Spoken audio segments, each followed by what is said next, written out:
Hello everyone, good morning to all of you. हमने prokaryotic cell कर लिया था डिटेल में। देन उसके बाद मैंने आपको एक डिफरेंस का सेंड किया था लिंक, जिसमें प्रोक्रियोटिक और यूक्रियोटिक सेल का डिफरेंस था। आज हम करेंगे जो नेक्स्ट यूक्रियोटिक सेल की पूरी डिटेल हम डिस्क्रिप्शन करेंगे।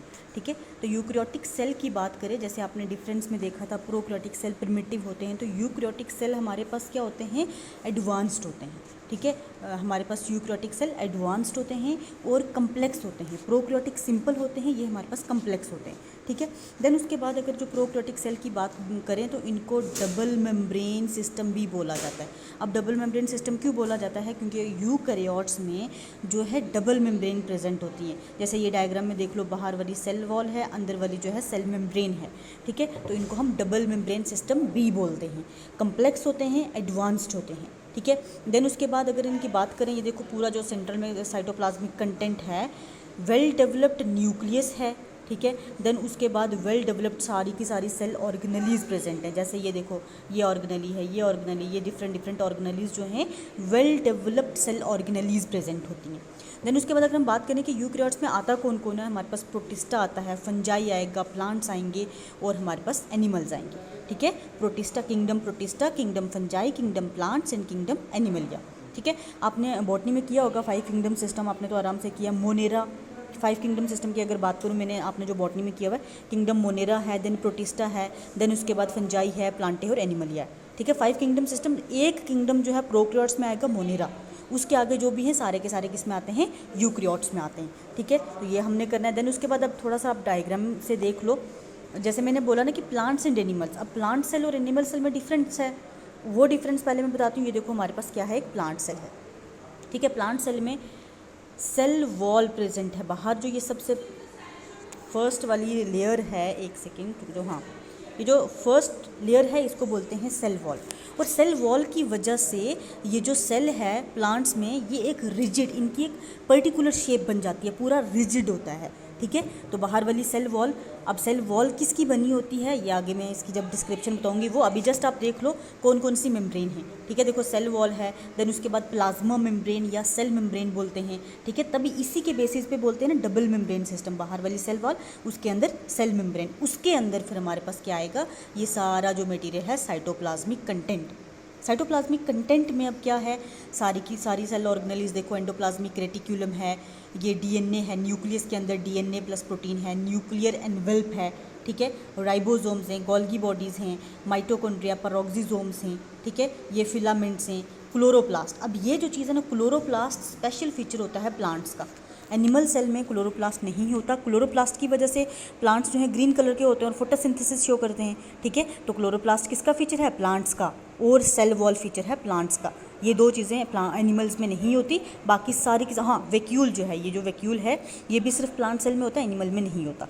तो 3 चीज़ें जो हैं जो सिर्फ और सिर्फ किस में हैं, प्लांट सेल में हैं। और ये इनकी एक रिजिड शेप होती है, किसकी वजह से, सेलुलोज की वजह से या सेल वॉल की वजह से। ठीक है, अब ये देखो एनिमल सेल है, देखो पहले से ही अगर देखने में हम डिफरेंस की बात करें, हमें इसकी एक रिजिड शेप नहीं मिल रही, इस तरह से पूरी एक रिजिड शेप नहीं मिल रही। सेल वॉल इनमें टोटली एब्सेंट है। ठीक है, वैक्यूल देखो नहीं दिख रहा, क्लोरोप्लास्ट आपको नहीं दिख रहा, बाकी सारी चीज़ें देखो, माइक्रोट्यूब्यूल है, सेंट्रियोल है, फिलामेंट हैं, प्लाज्मा मेम्ब्रेन है, ये सारी गोल्गी बॉडी, साइटोसोल, माइटोकॉन्ड्रिया, ये सारी वैक्यूल है लेकिन छोटा सा है। ये देखो कितना छोटा वैक्यूल है। ठीक है, ये सारी चीज़ें जो ऑर्गेनेलीज हैं वो सारी की सारी किस में प्रेजेंट होती हैं, एनिमल सेल में। ठीक है, ये प्लांट सेल और एनिमल सेल का आपको एक ओवरव्यू पता चल गया, आइडिया डेवलप हो गया कि ऑर्गेनेलीज कौन कौन सी प्रेजेंट होंगी। ऑर्गेनेलीज न्यूक्लियस है, माइटोकॉन्ड्रिया है, गोल्गी बॉडीज़ हैं। ठीक है, और सारी की सारी ऑर्गेनेलीज, पेरोक्सिसोम्स जैसे हो गया, राइबोसोम्स, ये सारी ऑर्गेनेलीज दोनों में कॉमन होती हैं। ठीक है, अब हम बात करते हैं इनकी कॉम्पोजिशन की।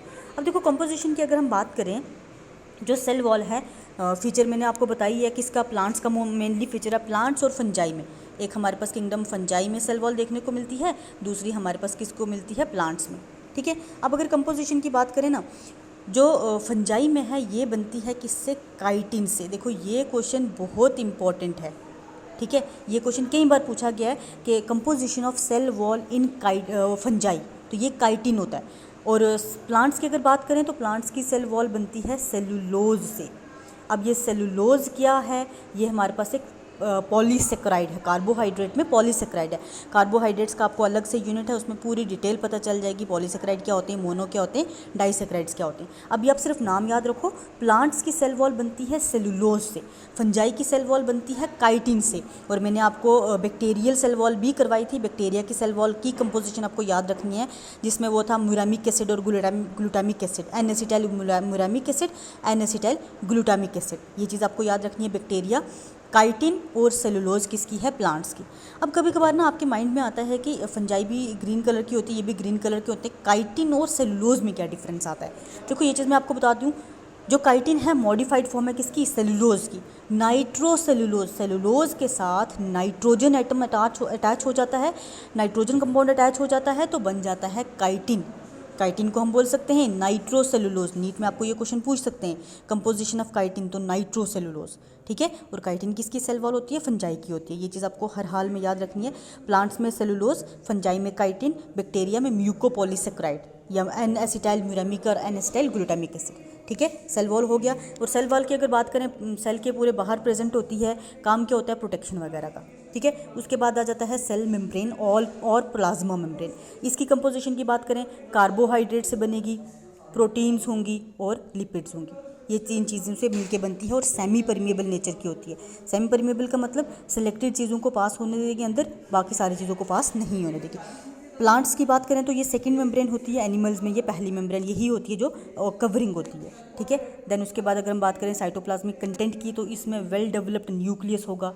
न्यूक्लियस के अंदर डीएनए है, ठीक है, न्यूक्लियर मेम्ब्रेन्स प्रेजेंट हैं।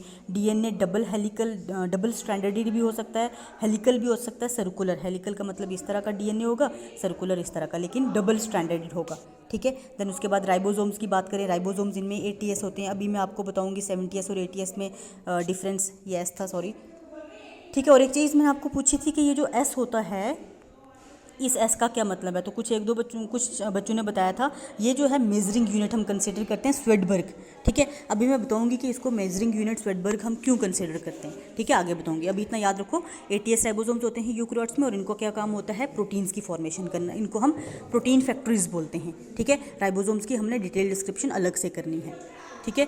देन उसके बाद अगर हम बात करें, माइटोकॉन्ड्रिया प्रेजेंट होता है। माइटोकॉन्ड्रिया को power house of the cell बोला जाता है, क्यों, क्योंकि ये एनर्जी प्रोवाइड करता है in the form of ATP, ठीक है। देन उसके बाद अपेंडेजेस की बात करें, अपेंडेजेस फ्लैजिला भी हो सकता है। उसके बाद हमारे पास फ्लैजिला जो है फ्लैजिलिन से बनता है। पिलाई जो किस में थी, बैक्टीरिया में पिलाई प्रेजेंट थी, जो क्या करती थी, रिप्रोडक्शन में रोल प्ले करती थी। इनमें टोटली एब्सेंट होती है, ठीक है। उसके बाद जो यूकैरियोट्स से पिनोसाइटोसिस, एक्सोसाइटोसिस भी शो करते हैं। मतलब अगर ये जैसे लाइजोसोम को बोलते हैं ना सुसाइड बैग, लाइजोसोम मोस्टली यही चीज़ें शो करते हैं। सेल के बाहर कुछ एक सब्सटेंस है, उसको लिक्विड मटेरियल है, अपने अंदर इनगल्फ करेंगे, पिनोसाइटोसिस। फैगोसाइटोसिस होता है सॉलिड मटेरियल को इनगल्फ करना, ठीक है। और एक्सोसाइटोसिस मतलब जो मटेरियल अंदर है उसको बाहर सिक्रीट करने को हम क्या बोलेंगे, एक्सोसाइटोसिस, ठीक है। ये हमारे पास इसकी कंपोजिशन आ गई। अब हम बात करें अगर 70S और 80S राइबोसोम्स की।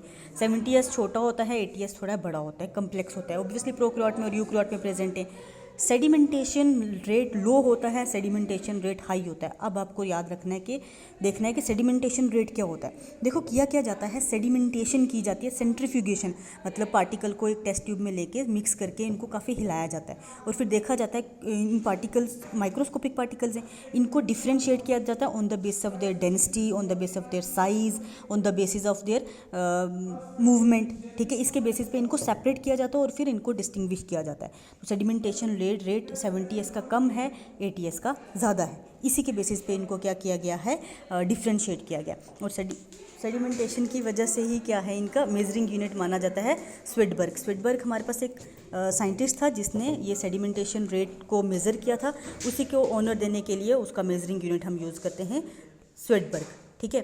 अब ये एक देख लो डिफरेंस किस में है, प्रोकैरियोटिक और यूकैरियोटिक सेल में, ठीक है। ये मैंने आपको पूरा डिटेल में करवाया हुआ है। ये एक डिफरेंस है प्रोकैरियोटिक और यूकैरियोटिक सेल में, ठीक है। आज हम यहीं तक रखते हैं। Thank you so much.